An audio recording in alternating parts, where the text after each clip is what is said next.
स्वागत है आपका अपने चैनल घोष वर्ल्ड में। अगर आपने अब तक हमारे चैनल को सब्सक्राइब नहीं किया है तो पहले आप हमारे चैनल को सब्सक्राइब कीजिए और हाँ, बेल आइकन दबाना मत भूलिएगा। तो बढ़ते आज की कहानी की तरफ। एक लड़की थी जिसका नाम सोनिया था। वह एक अस्पताल में काम करती है। सोनिया बहुत खुश थी कि बहुत कोशिश करने के बाद उसके अस्पताल में नौकरी लग गई थी। उसे लग रहा था कि वह अस्पताल में बच्चों के साथ समय बिताने वाली सहायक नर्स की पोस्ट पर है, लेकिन उसे इस बात का नहीं पता था कि उसे एक बहुत खतरनाक काम मिला था। वह नाइट शिफ्ट पर काम करती थी और अक्सर रात के समय अकेले ही जगह जगह चक्कर लगाती रहती थी। एक रात उसने अचानक एक कमरे के बाहर अपने सीनियर नर्स के साथ एक मरीज को खड़े देखा। तो सोनिया अपने सीनियर नर्स के पास चली गई और उससे पूछा कि ये मरीज आपसे क्या बातें कर रहा था। सीनियर नर्स ने सोनिया को बताया कि वह मरीज एक अजीब घटना के बारे में बता रहा था। उन्होंने सोनिया को बताया कि उस मरीज को रोज रात को एक लड़की दिखती है और उससे बात करती है।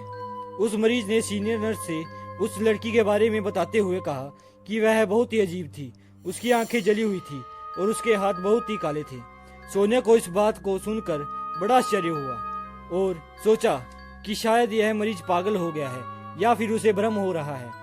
रात के करीब 11:30 बजे सोनिया अपनी नॉर्मल चेकअप के लिए वहीं जाती है जहां वह मरीज था। वह उस कमरे के बाहर खड़ी होती है और उसे लगता है कि उसके ऊपर कुछ ठंडा हवा का झोंका चला आ रहा है जो उसके हाथों को छूता है। उसे लगता है कि अब वह बेहोश होने वाली है, लेकिन फिर वह अपने आप को संभाल लेती है। फिर थोड़ी देर बाद उस कमरे की खिड़की से एक लड़की आते हुए दिखाई देती है जो सीधे उसे ही देखते हुए उसकी तरफ आ रही थी। सोनिया उसको देखकर एकदम से घबरा जाती है। वह लड़की बहुत ही अजीब और डरावनी दिख रही थी। उसके हाथ बहुत ही काले और जले हुए लग रहे थे। उसके बाल एकदम सफेद थे और आंख आग के तरह जलती हुई दिखाई दे रही थी। उसका शरीर देखकर सोनिया की डर के मारे हालत खराब हो जाती है और वह उसे देखकर कांपने लगती है। वो मन ही मन सोचती है कि आज तो मैं नहीं बचूंगी, ये चुड़ैल मुझे नहीं छोड़ेगी, अब ये मुझे जान से मार देगी।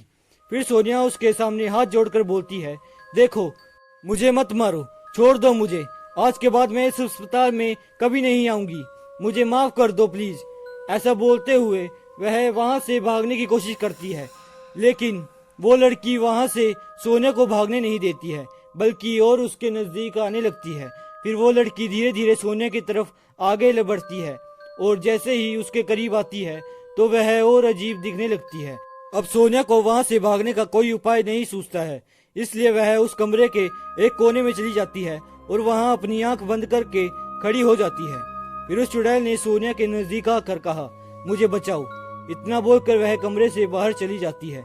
सोनिया अब थोड़ा शांत होती है और सोचने लगती है कि इस लड़की ने ऐसा क्यों कहा, मुझे बचाओ। इस घटना के बारे में वो अपने स्टाफ को बताती है पर उसकी बात को कोई भरोसा नहीं करता है। अगले दिन वो लड़की फिर से सोनिया को दिखाई देती है और उससे बोलती है, मुझे बचाओ।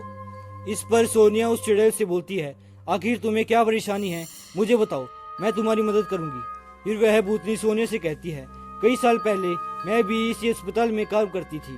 एक रात मैं यहाँ सारे मरीजों को देखने के बाद मैं एक कमरे में आराम करने के लिए चली गई। मुझे पता नहीं चला कि कब मेरी आंख लग गई और मैं वहाँ सो गई। कुछ ही देर में पता नहीं कैसे वहाँ आग लग गई और मैं वहीं जल के मर गई।